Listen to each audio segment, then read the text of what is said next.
me nake so da kai. Na rantse da Allah wariyan nan fa ta fara cin ni gaba ɗaya gidan mu ma abinci ba sa ba ni.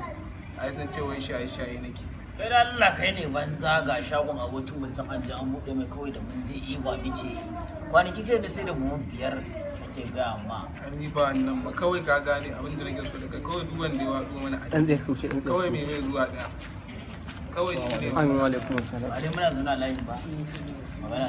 Kawai duk wanda ya wato ni duk wanda na gani ya shigo kawai wanda ya shigo ko kai mai goba ko in ya rera ma wani harkar nan ta kuɗi ce kawai ya ne. Ka gane ai. wallahi ga yaran ne sun kowa ai ma abin yana ban mamaki ai da tunda na ga alaba ga sun zo sun fasa da waɗannan gayin sun cewa yaran nan fa kuma wasu wai kalan daba kana fashin kuna da suna shaye-shaye wasu wani yasa kalan daba ba wani tsoron su da nake ji kamar yanzu ne tsoron haka yi mu kai har shi din ai yanzu Allah duk wanda yi mun ni sun tsoro ba mu Jagwa ga wani nama can fa.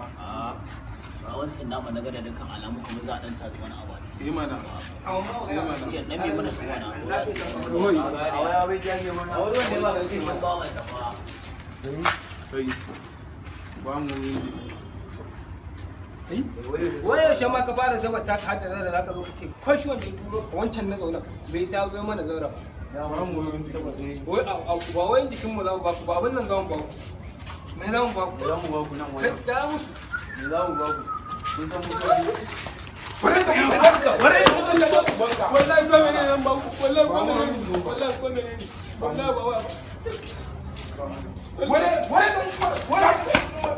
ware